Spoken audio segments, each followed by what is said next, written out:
Hello everybody, my name is Sophie and welcome to my book nook.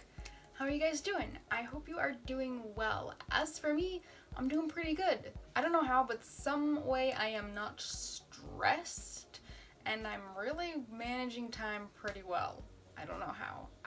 It's a mystery to me, but nonetheless, I have managed to actually read books while doing school and work and booktube. So, I have a book review for you guys today. It's been a little while since I've done one of those and I'm excited. So you're probably wondering, what book is it this time, Sophie?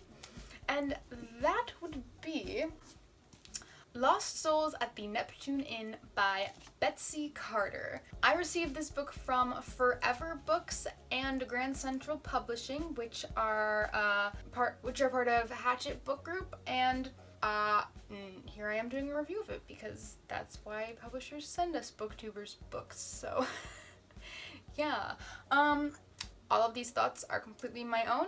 They have not been influenced in any way. Yeah, all right. So Lost Souls at the Neptune Inn is about this family, the Wingo family, and it is 3 generations of women. We have Geraldine, Amalia May, and Alice.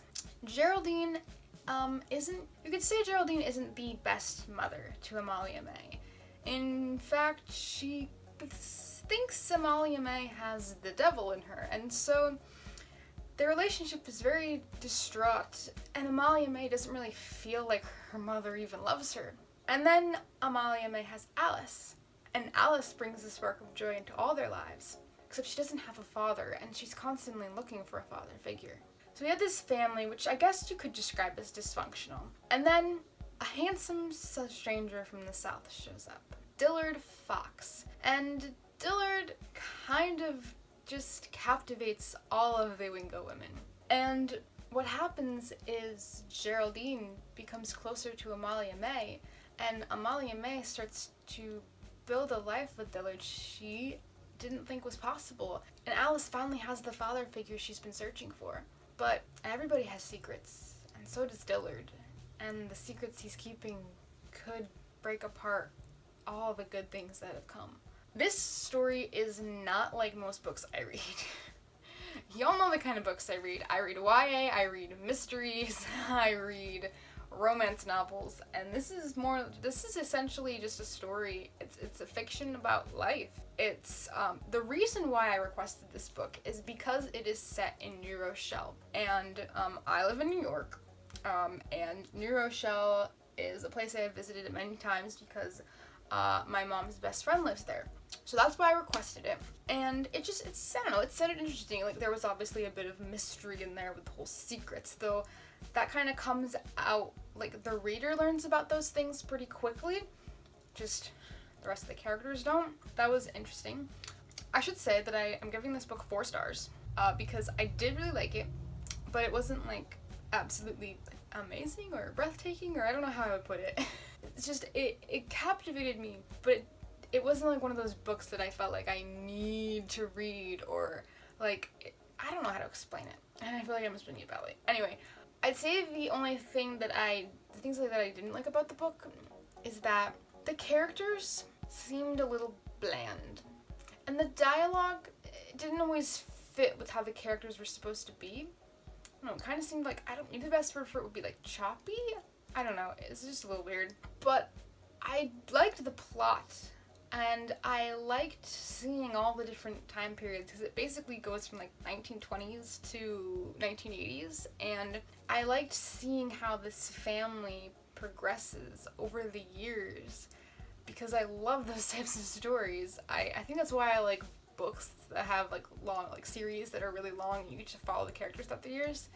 So to do that all in one book is really cool. And also, I gotta say, probably one of the things that I like the best about this book is just the fact that one of the characters is literally from the town that I live in. Not only that, this book mentions the place where I work. And when I read that, I was there at work and almost screamed. I went in and showed my boss, was like, you gotta see this! Because, like, I live live in a somewhat well-known town, but like not super well-known.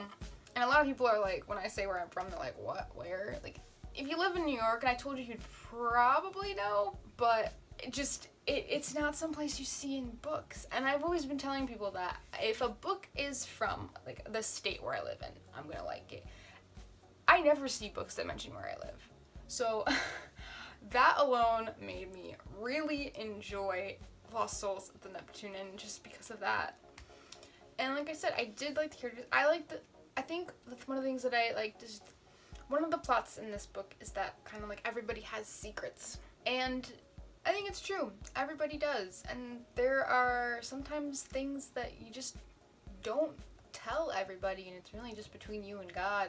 But then the other thing is, even though these characters don't always necessarily tell their loved ones their secrets, they also always seem to tell somebody. Somebody knows their secrets. Maybe not one person knows all their secrets, but by the end of the book, all of basically the family and the friends, they're kind of like sharing each other's burdens, which is also something that I like too, because it's true, when you have a secret, something that's been weighing down your soul, to let it out and to tell someone can really be uplifting.